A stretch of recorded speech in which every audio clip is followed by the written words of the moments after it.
Hey guys. Hello. Why do I feel like my mic is low again? It keeps okay, it's not so bad. It keeps like being quieter than I want it to be. Um, I think it's okay right now. It just maybe it's not. Maybe I'm speaking more quietly. I kind of feel like I am, but am I? I just all I can tell is I'm not yelling. I'm not yelling. Let me bump it.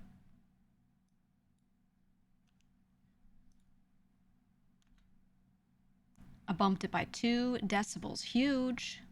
Huge. Seems fine. I mean, it seems fine, but it just looks slightly low to me, but slider and OBS all the way up. Slider on my physical mixer all the way up. I felt like it just needed like one bump. Because you guys can control your volume however you want, but my other stuff is in proportion to this, so, you know. Yeah, Saturday vibing. We have a bit of time to hang out for a bit, and then, we have Block Wars. It starts at 2, so we'll probably start making sure we're in the client a little before that. I'm already, like, updating. As you can hear.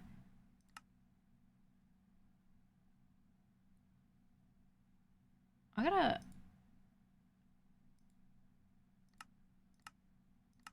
Can I, like...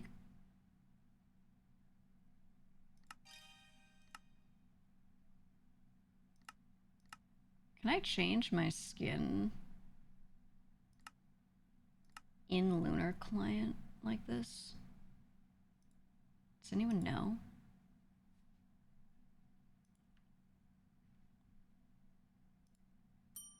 I might be able to, I'm not sure. Texas. Hello. Who's in the team? My top 5 are GEEGA, GEEGA, GEEGA, GEEGA, and GEEGA. My top 5. Alright, I need to see if I can...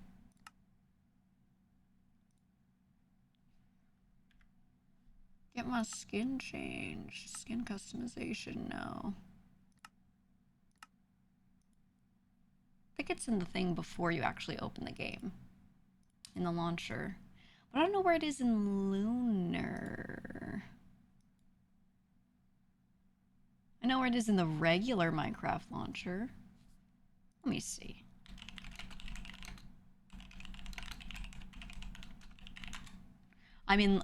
Yes, I know I could do it in the launcher, but I'm in Lunar, specifically Lunar Client.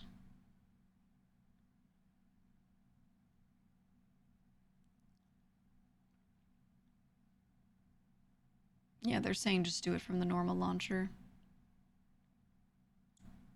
I'm just gonna do it on Minecraft.net. Fuck it. Oh, that was you that came to WeebCon.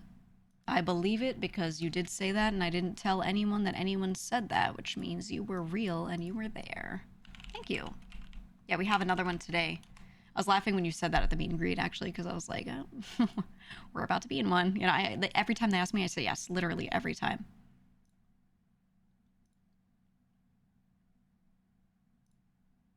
Every single time. Okay, hold on. I'll be on the screen in a sec. I'm just getting myself logged into Minecraft so I can change my skin back to a normal one, because it's actually my last Block Wars skin is what's on here.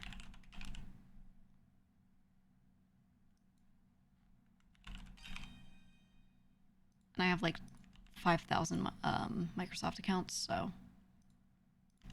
always takes me a minute.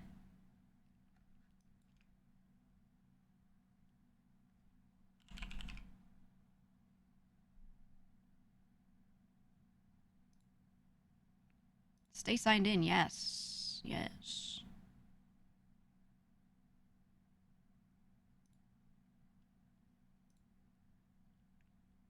Okay, change skin.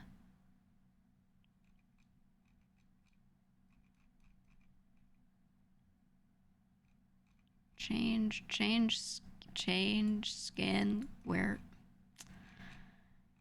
upload. Okay, there we go. Hold on, I gotta find this. I have a little folder of my Minecraft skins that people have made for me. I always forget where it is because I have to change this once every like 2 months or something. It's not often enough that I remember exactly the path.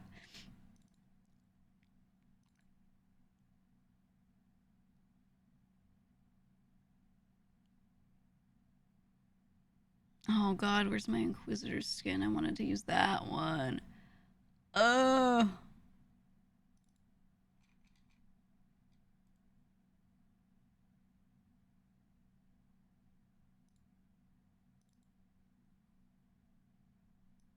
It's over there. Well, I'm looking over there. Found it.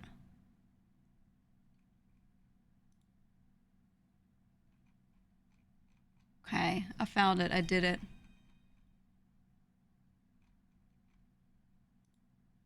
Hits the upload button. Thanks for gifting our sub.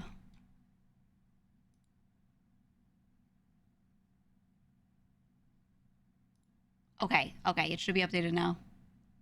Thank God. It should be good.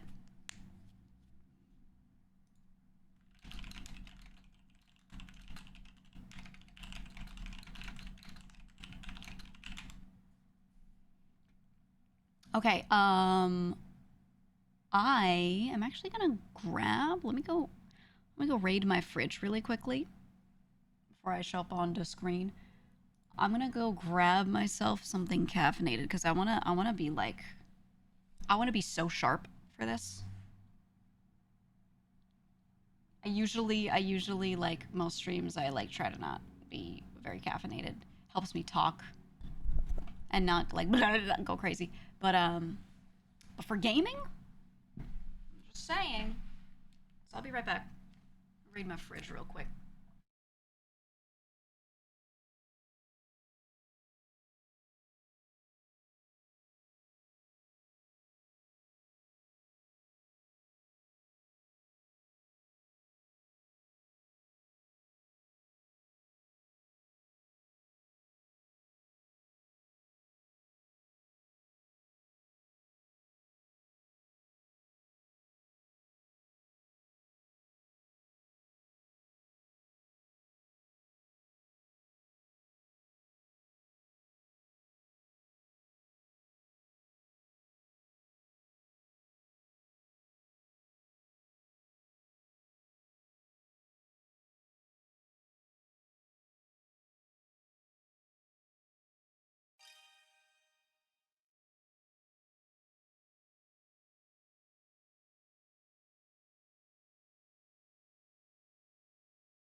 Okay. I'm back. I raided my fridge. We got caffeine. Acquired. I have these canned teas. They're not very sweet. It's a little caffeine. They're not over caffeinated. Lightly flavored. It's nice. I also just got myself a new electric kettle so that I can make myself normal tea more easily. I'm not a coffee person. I'm a tea drinker, so I am setting myself up for success by getting a new electric kettle. Just like a hot water, like a boiling water dispenser. It's just always got warm water in it. Just press the button, you know. So good. Anyway, let's hang out for a short bit before we get to Minecrafting. A kettle is an S tier appliance. Yeah, you know, of all the things you could own appliance wise, I think the kettle is like one of the #1 appliances out there besides the basic few, right? I think an air fryer is okay, but kind of useless if you just have an oven. Or, you know, yeah, you don't have to use the whole oven, so it's very convenient, but it doesn't do a function where it's really saving you much. It's just like a little time, I guess. It's okay. The thing that actually saves you is the electric kettle, because you don't have to put a pot of water on the stove. You don't have to put a normal kettle on the stove and whatever. Just like the standard kettle is so nice. So nice. You can even do ramen. Like, a lot of them are made so that you just pour boiling water straight into it. You don't put it on the stove and heat it, you know? It's so good. It's so good. You kind of want to get an electric kettle. Does that make you old? No, that makes you a person who wants things that are actually useful. Amazing for almost every kitchen, handy for so many things. There's a lot more you could use it for than you think, you know? Also, one of the things that I really, really, really love it for is I add water to my cat's wet food every day. Every single time I feed them. And I would always heat up the water a little bit because I keep my house a little on the colder side. So the food's sitting there in these cans and it feels a little cold to the touch, even if it's just left outside. It's not in a fridge, you know, it's like just in a can on a shelf. It feels a little cold to the touch. And I kind of felt bad just feeding them food that's always like a little, you know. So a long time ago, I started adding warm water to it. So having a kettle and making like really hot water, you add a small amount and mix it. It brings it to like a lukewarm, normal temp, slightly warm. The cats really like it. They really, really like it. So, yeah, that's actually like, that's like my main thing. Water and wet cat food is crazy tech. Well, my cats don't drink enough water. And cats typically do derive a lot of their moisture from wet food anyway. Like, they're not really... Cats naturally don't go to drink a lot of water the way they should. They should drink more, they just don't. When they get fed regularly by a person, they feel less inclined to go drink water. They tend to do it more when they don't get fed regularly. And a lot of them, yeah, they're dry little dudes, exactly. A lot of them dry out. A lot of them have kidney issues and stuff because of this. Some don't, but a lot do. So my tech is I just add some water. I just make their broth a little more brothy. You know, and the electric kettle is the greatest thing for that. So mine is just, it's just a hot water dispenser. It's not one that you pick up and pour, right? It's just sitting there. There's a button. It just spills out some water. So I get a little bowl, put their food in it, and throw some hot water in that bitch and mix it, and it brings it up to temp, and they're getting more water in them because of it. And there you go. One cat you watch loves drinking from the faucet. Yeah, a long time ago, I lived with one of my brothers, and he has my cat Nucky, his biological brother. He has that cat. When we lived together, we actually got the two of them. And he, the other cat, Nucky's brother, loved the faucet, loved the sink. So every time I was in the bathroom, I was in the kitchen, he would get up on the counter and he'd just like start pawing at me, and I'd have to turn the faucet on. He'd be just, and he drinks so much. But Nucky never did that. He never did that. I don't know. I wish they drank a lot more, but I can't get them to just do it. So I put it in their food, I guess, you know, make it work. He loved it though. He loved it so much. Your family likes to feed eggs sometimes to your cats. Yeah, I mean, they like it. They love it. They love it so much. I do normal treats. I do the little licky treats occasionally, and they're wet food. And there you go. They're happy. They're happy with it. How old are your cats?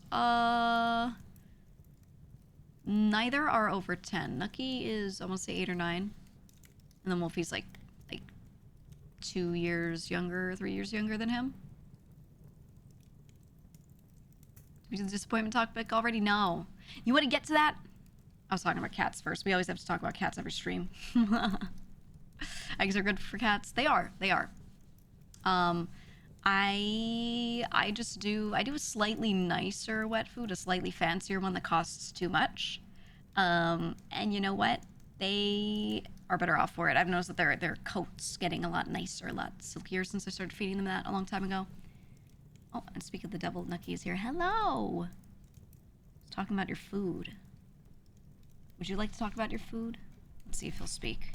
What breed is your cat? Just standard American short hairs that I found out on the streets because I don't like getting things from breeders. Nucky, speak. Speak. Oh, he just woke up. Oh, he breathed at me. He went, he huffed a little. Oh, that was a good try. That was a good try. Nuck. He really thought he meowed, you know? In his mind, he did it. Oh, so sleepy. It's because I have food on my desk. I know. Yeah. I got him a little pillow. You know those ones that are like shaped like a little half circle? Or like a little crescent moon? They make those pillows for cats and dogs. And you can like tuck it while they're laying. You can tuck it under their neck. And they just can put their head down on it. I got a little pillow. And he was sleeping on my lap the other day. And what he does is he sleeps on my lap and he like leans his head against the arm of the chair, and it's a little hard, you know, it's a little hard.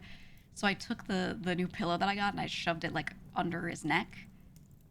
He loved that thing. Holy. And Wolfie stays away from it. Wolfie's like, I don't know what this is. He gets up and moves over. But Nucky loves it. So, hey, Nuck. Wait, where'd you go? Did you escape? Oh, yeah, he went to his cat tree because I didn't give him food. He's so sleepy. Your boy will only eat kibble and broccoli. Broccoli. Of all things. What are you disappointed about? Okay. I don't know how many of you are Twitter users. Someone got called out on Twitter. Again, it's another round, but it's someone who has not been called out before. What a stink, dude. What a stink that made. I was just scrolling and trying to hang out, and I was like, oh man. So I wanted to say a few things and give some advice related. I would like to start with, you know, I have my friends and I love my friends. There are lots of people that I interact with where, you know, to be nice and keep up appearances, whatever, and keep the world chill, I interact normally with them. I interact totally normally with them. And it's totally fine. If they haven't, like, slighted me or done something directly crazy to someone I know that if I'm not aware of this stuff, whatever, I hang out. Keep it cordial with everyone. That's always fine. But sometimes people do things and there might be some behaviors that you think are a little weird and you're like, ooh, what is that? Trust your gut is what I'll say. That's number one. Number two, when someone does something, you hear a lot of this stuff behind the scenes, and you become aware of things that people have done or people have said or whatever, because people say, oh, this person said this person said that. If you're a creator, you hear a lot more of this than will ever really reach the public, because a lot of people like to keep things, you know, again, status quo. I personally, if they didn't say it directly to me, if I don't have a screenshot of them saying it, it's not about me, whatever, I'm not going to go public with anything, right? I'm just like, ah, whatever. But you hear a lot of things. It's okay to be skeptical and to keep interacting with people, because you don't know if this is hearsay or whatever. And then sometimes if it is about you and you do get proof and you want to talk about it, like, people can talk about things, that's fine. But yeah, there are a lot of folks that I'm very aware of that do things like this or that are like this. This is not just one person. This is a lot of people. And I would like to say something, because I know right now a lot of people are going to take the opportunity to go ahead and bash and be crazy about it. So far, people have been really nice about it, of just plainly explaining their disappointment, which is okay. A lot more people are like this. And I want to say, while it's unacceptable to act certain ways toward others, a lot of this comes from a very real place. Okay? So when people are being mean to others, being competitive in a way that is now too much. There's no good competitive and bad competitive, right? A lot of this comes from a very real place. So I want to just explain something about this industry. In general, you are, as a creator, quantified. Everything you do has a number next to it, has multiple numbers next to it. Every little thing you do. People choose to do things with other people based off of those numbers often. There are times where that makes sense, times where it doesn't make sense, right? This is something that always happens. And due to the nature of this whole creator industry and how this all works, again, with everything being quantified in all these different ways, what happens is it's in your best interest to do certain things based off of those numbers. Again, there are times where that makes sense to do and other times where it really doesn't. You have to pick and choose, and you have to look at where is this like the right choice for me versus where is this at someone else's expense or something like that, right? I think it is okay to do what's in your best interest. You just have to be upfront about that, and you have to not step on anyone else to do that, okay? My friends do what is right for them, and I cheer for them. That is how it goes. But there are times where I see someone do something, and it is directly at someone else's expense, and I don't like that, right? That being said, it comes from a place where they're just trying to push themselves forward. And while I don't agree with how people do things, I don't want people bashing on others for just wanting to succeed. Okay? It's okay to be like, this specific behavior, this way you went about this is bad. But wanting to succeed, there's nothing wrong with that. So I want to make sure when people are like speaking about situations and they don't like certain things, let's not turn this into creators should just do what they love and all be friends and everything should be perfect and you shouldn't care about your business. Because you should. But again, really matters how you do that. Really matters how you do that. And there's no reason at all to not be upfront about everything. If I wanted to go to my model artist and have her be exclusive with me, I would just talk to her about it. And I would say, hey, you know, this really does add a lot of value to my brand. It really does help with recognizability and everything if you work for me specifically. Would you be open to exclusivity? There are people who do this. Every cartoon has this, like in outside of VTubing and in the general world when it comes to art, there's a lot of exclusivity between certain artists working with certain brands and not working with others. Okay, there always is. This has always been a thing. There are people who make cartoons and you recognize like, oh, that's the SpongeBob artist. The SpongeBob artist doesn't do 10 other cartoons at the same time. No, they sign an exclusivity deal to do just SpongeBob because they get paid fairly for it. They're approached yet normally about it and they want to do it. That can be done. That can be done, absolutely. Nothing wrong with that. If you talk to them just as a friend and you say, hey, I'd really like if you prioritize me just cause it does help me. And they want to say, okay, they can say, okay, but the ball is in their court. That is completely the artist's decision. Okay? You either have to offer them something that makes sense for them or not, or nothing. Right? That's all. That's all. That's how that works. You go to an artist, you say, I like working with you. I would love to have your art style be related to me more than others because it really does help me. Because that's okay to say, like, this helps my brand because that is a fact, it does. But it's the artist's choice. They could be like, I don't want to... I love working with you, also work with you, but I want to work with everyone else equally. I don't want to prioritize you. I have some people that will say, I will prioritize you. I'm not going to not work with other people, but I will absolutely prioritize you without me even asking. I've just had them be like, yeah, I just like being like a pocket artist for you. And I'm like, thanks. That's very nice of you. And we talk about it because we're friends. But there's no part of that conversation where we're like, don't work with XYZ. Or cut others off. Or I always offer something. Okay, I'll make sure I give you a lot of work. You know, I'll make sure I pay you or something. Right? That's just how that goes. That's how that goes. And that's all. And I would like to say this industry really, like I said, because everything's quantified, everyone feels compared to everyone else all the time. And there are a lot of people who are able to just look at that as a reality. Like, yeah, it's just quantification and it is what it is, and they move on and it doesn't weigh on them. There are also a lot of people where it does weigh on them. There are a lot of people that get reminded, they get compared to other people about their designs looking similar, about all these different things, you know? And it really lends itself to breeding behaviors like this, where people, your closest friends that you do things with are the people you will get compared to the most. Because you end up sharing community, you end up just next to them, just physically next to them all the time, around them all the time, heard in the same VCs all the time, and you will get compared to those people the most.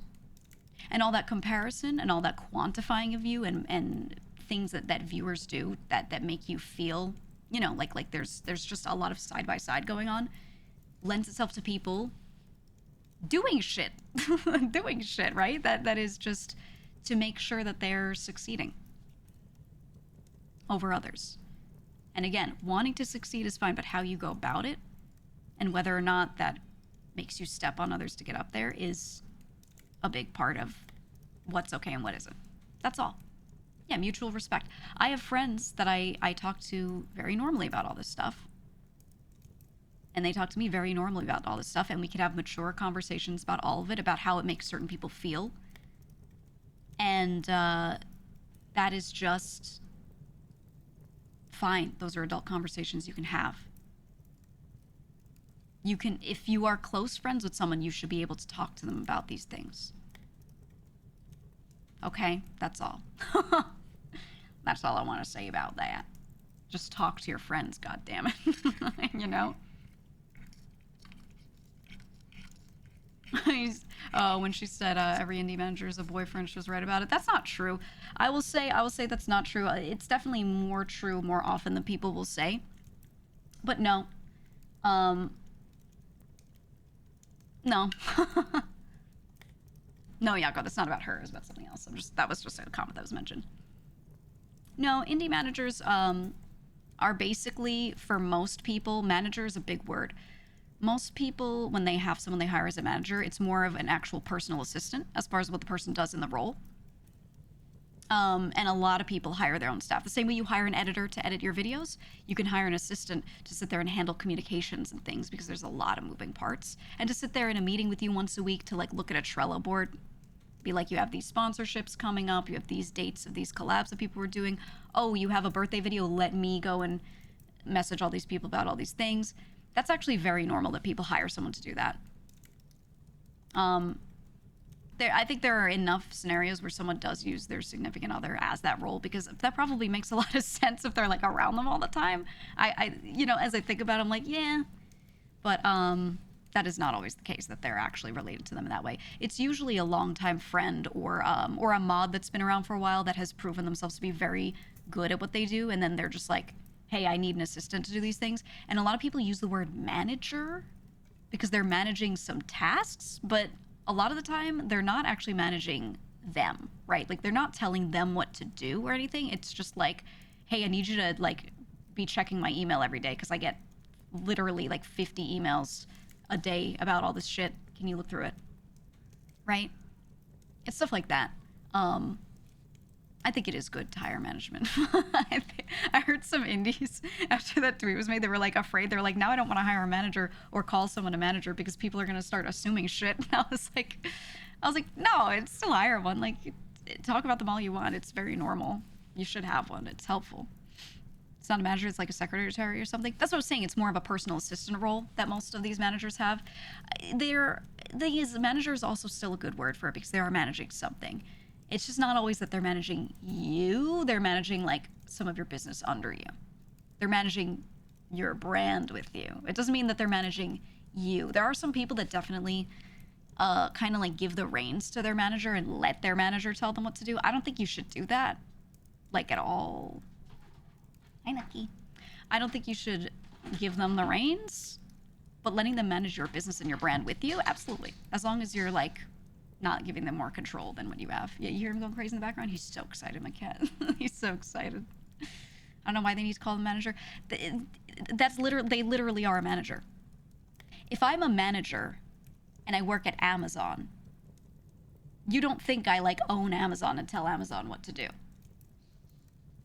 So if I'm a manager and I work at X brand, I'm working under the company and helping them manage some of their day-to-day shit. I might be a specific manager, a manager for this thing, a manager for that thing. So the word manager is totally fine. I just think over time people have kind of thought that, because there are cases of this, I think people have gotten under the assumption of like the idea that managers tell people what to do, which is no. They are there to suggest, because having a second set of eyes on things is really valuable. But but they don't tell you what to do. And if you do have one that does, sometimes there is something that comes out where there is one that, like, you could tell they really drove the whole thing. Don't do that. like don't let anyone be that. You know what I mean?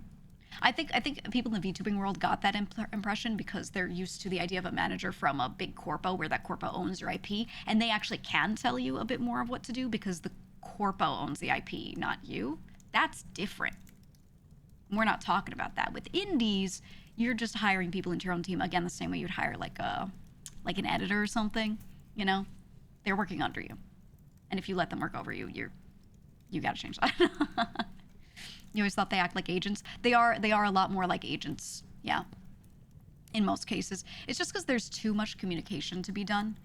That you will literally sit there, if you wanted to answer every email and look through every little thing, check all the comments in every video, whatever, you would spend hours a day doing this. And you're much more well off if you hire someone else to do it and you just relax. You spend some of the time relaxing or getting other work done, you know? That's what you gotta do. People probably manage, they're like, oh yeah, like a manager at a grocery store. Yeah, they work under you. There's someone you hire in. So, yeah. Yep.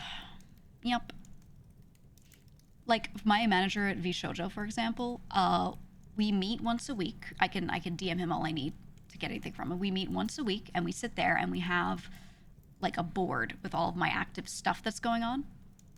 And we just walk through it and we talk about any updates. And then I let him know what I'm going to do. And he says what he offers to do. Like, oh, I can message this person. I go, okay, yeah, you do that. We just kind of separate out like the tasks. That's it. I have a personal manager as well. I've talked about this. I've always had one. I've hired different people and settled on one. And they do the same thing with me. Because there are things that VShojo does not handle. There's a lot of stuff that I handle. So I meet with that person once a week as well. Usually right after my VShojo meeting. I'm like, okay, here's what we talked about. Here's what I need you to do. Here's what we're handling on our end. Can you message this person? Can you talk to this merch person about like for example, my faction related stuff is an IP that I own and it's not under the GEEGA brand, so it has nothing to do with VShojo. And that's why you don't see merch of my faction mascots on the VShojo site ever. It's a separate IP, right? So I do that stuff on my own if I want to. So that's like my personal manager will sit there and will handle stuff that's just under my brand that's separate from that, right? Things like that. And it's helpful. I also have like sponsorships. Vast majority of my sponsorships I get myself. So I need someone to sit there and message those people, do outbound. I don't just sit there and wait for emails to come to me for them to offer me sponsorships. We also check with people, you know? I have a direct contact at Xseed and I talk to them, but sometimes I'll say to my manager, like, yo, can you message them? I'm going to be streaming for the next 8 hours, but there's this time sensitive thing. Can you talk to them about this? You know, stuff like that. So yeah, you should have staff helping you. You don't need a ton of hours out of them, but just like a little something every week is so helpful. Is your blueprints board more hectic than your manager board? My blueprints board looks like shit and it's barely organized. I'm just putting pictures together. Okay, that thing would never be submissible in a workplace. That thing looks like garbage. It looks nothing like what my actual organization. If you think that's organized, I can't even begin to tell you what my actual business shit looks like. It looks really good. That blueprints board is just like, that's the Pepe Sylvia board. You know? That's just how it is. Yeah, this is a good point. You said even in tech, the best managers I've had don't micromanage. They just enable you to be productive. Exactly. TLDR, if you're a creator, get one. Go hire someone trustworthy for this stuff. Anyway, Block Wars is going to start soon. I will reiterate my big message, my big point about all of this is none of this is surprising this industry, that these kinds of feelings are born and people start acting upon these kinds of feelings. That's all normal. But what you do is you don't act on them that way. You just talk to your friends about them. That's all. You just talk to your friends like adults about how you're feeling and what you want to do about it. Because everyone here is an adult and you can talk to them. That's all. How do you know who to trust, though? You're getting into the weeds. You don't have to trust anyone wholeheartedly. with every little thing. You choose to trust them with certain things. That's all. And you learn through experience. You will place some bits of trust in someone sometimes, and then sometimes it doesn't work out. You're like, oh shit, man. Yeah, you trust your gut and you just hope. But you can never like 100% know if you can always trust someone. That just you're not in their brain. You'll never know. That's how the world works. So you just have to choose to place some trust in people, and if it works out, okay, place a little more. Okay, place a little more. That's it. Just the way you do it IRL. This is real life, pal. Even if you're a VTuber, this is still, you're talking to people online, you know? They're real people. That's all, man. That's all. How do you not blame yourself if you trust the wrong person? I mean, what do you blame yourself about? Oh, I trusted the wrong person. Okay. What do you blame yourself for? Being trusting? Yeah, you can be a little naive, a little too trusting. That's not like that bad of a thing. It just kind of sucks for you sometimes. Anything that person did with your trust that was fucked is on that person. That's all. Right? But yeah, if they turned out to be an asshole, there's nothing to blame yourself about other than, yeah, I was naive. Or like, oh man, wish I saw it sooner. Not everyone has a great radar for it. Whatever. You you can blame yourself for it, but you don't beat yourself up over that. You're not a bad person for that. You know what I mean?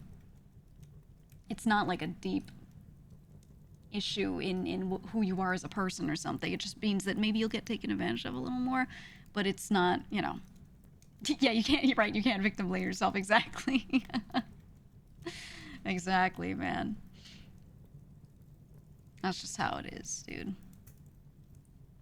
Someone earlier said, how do you feel about things being, like, dragged out publicly?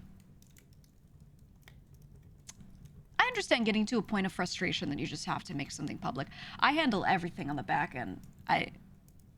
That's it. It's so rare you'll see me say anything specific about anyone, ever. Because I just don't see the point. I will say it's yeah, honestly, one of the reasons why I don't is because then you get a lot of viewers and engagement on your posts and all these things when anything dramatic happens.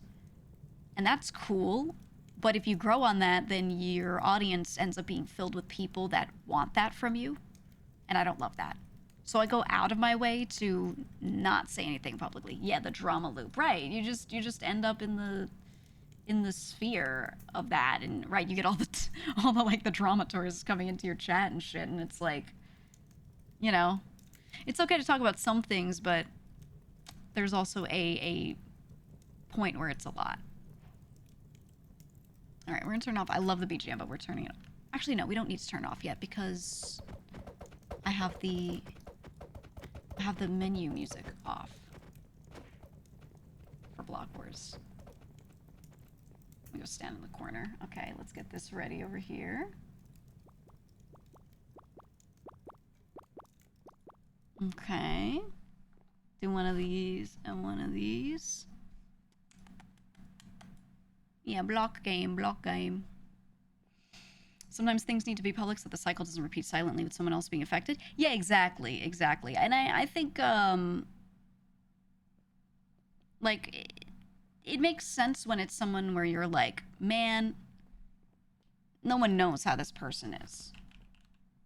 No one knows how this person is, and you just want to, like, whistle blow on that because you're really tired of that person, you know, like, getting away with something, let's say, right? Because, again, like someone said, like, sometimes certain cycles can continue. I've seen a lot of people do that with people who are, like, who are, like, on the back end abusive and shit, you know? Like, the people will eventually just be like, hey, can't do this no more, gotta let people know about this. That's fair, because you don't want someone else to run into the same issue. And I think that's just protecting people, so it's okay. I really need to get something off my chest. Moo! Moo! I think the time when it doesn't make sense to speak on it is when it has no capability to really harm anyone else. It's just some personal shit. Then I'm like, why'd you bring this up? You know? But if it is the sort of thing where you're like, I'm worried this person might do this to other people, or I'm worried people don't see that they behave this way and it causes problems socially or whatever it is, you know, I think that's really valid. So TLDR, there are times where it does make sense to drag something out into the public eye, and a lot of situations where it doesn't. You just have to look at, you know, am I helping anyone by bringing this up? Right? Where'd my... There we go. Boris was missing.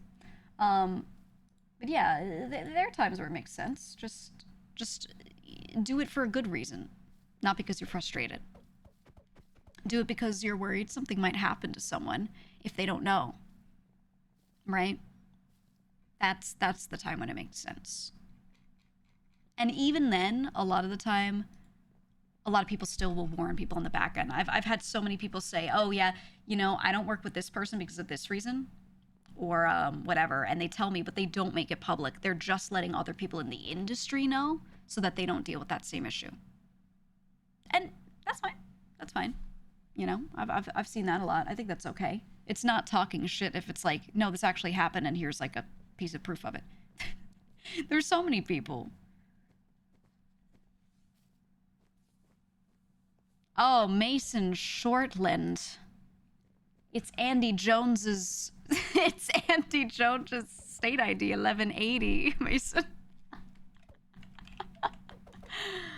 1180. Oh, Mason. Look at him.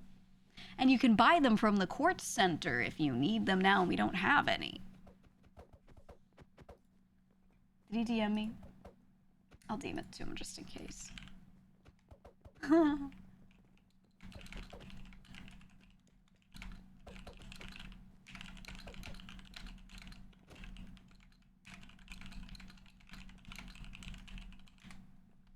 There we go.